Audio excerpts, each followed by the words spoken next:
योगिनी एकादशी व्रत कथा हिंदू धर्म ग्रंथों में हर एकादशी का अपना अलग महत्व बताया गया है। इन्हीं अलग अलग विशेषताओं के कारण इनके नाम भी भिन्न भिन्न रखे गए हैं। प्रत्येक वर्ष में 24 एकादशियां होती हैं। मल मास की एकादशियों को मिलाकर इनकी संख्या 26 हो जाती है।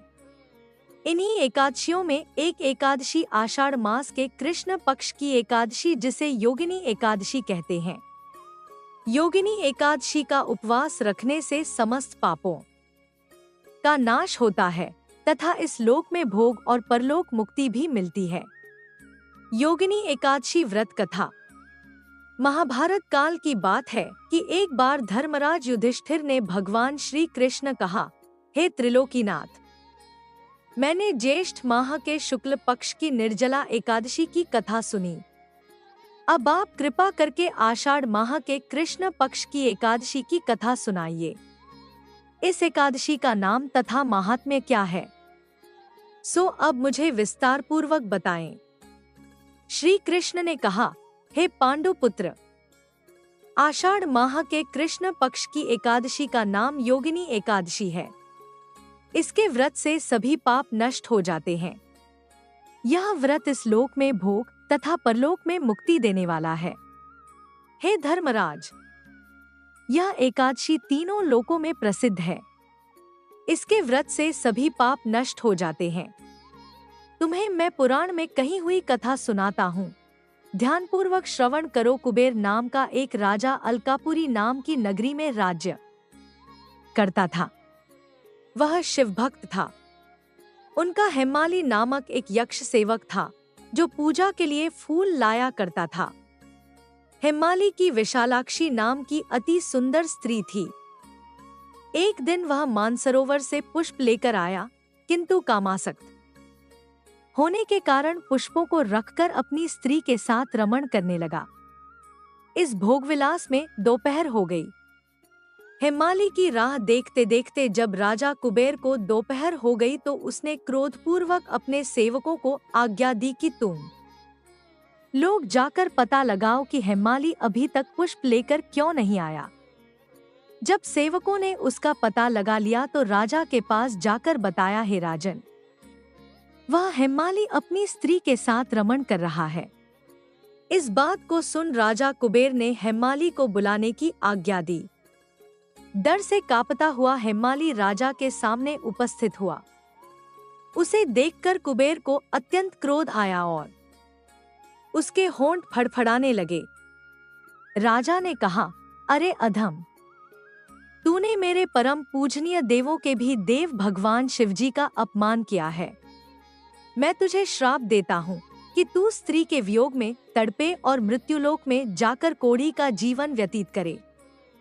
कुबेर के श्राप से वह तत्क्षण स्वर्ग से पृथ्वी पर आ गिरा और कोढ़ी हो गया। उसकी स्त्री भी उससे बिछड़ गई।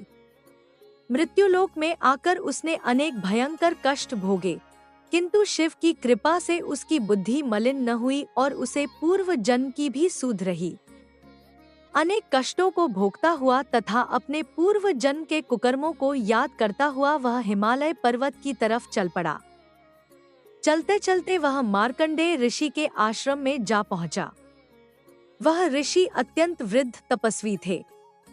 वह दूसरे ब्रह्मा के समान प्रतीत हो रहे थे और उनका वह आश्रम ब्रह्मा की सभा के समान शोभा दे रहा था। ऋषि को देखकर हेमाली वहां गया और उन्हें प्रणाम करके उनके चरणों में गिर पड़ा। हेमाली को देखकर मार्कंडेय ऋषि ने कहा, तूने कौन से निकृष्ट कर्म किए हैं जिससे तू कोढ़ी हुआ और भयानक कष्ट भोग रहा है। महर्षि की बात सुनकर हेमाली बोला, हे मुनिश्रेष्ठ, मैं राजा कुबेर का अनुचर था। मेरा नाम हेमाली है। मैं प्रतिदिन मानसरोवर से फूल लाकर शिव पूजा के समय कुबेर को दिया करता था। एक दिन पत्नी सहवास के सुख में फंस जाने के कारण मुझे समय का ज्ञान ही नहीं रहा और दोपहर तक पुष्प न पहुंचा सका। तब उन्होंने मुझे श्राप दिया कि तू अपनी स्त्री का वियोग और मृत्युलोक में जाकर कोढ़ी बनकर दुख भोग। इस कारण मैं कोढ़ी हो गया हूँ तथा पृथ्वी पर आकर भयंकर कष्ट भोग रहा हूँ। अतः कृपा करके आप कोई ऐसा उपाय बतलाए जिससे मेरी मुक्ति हो।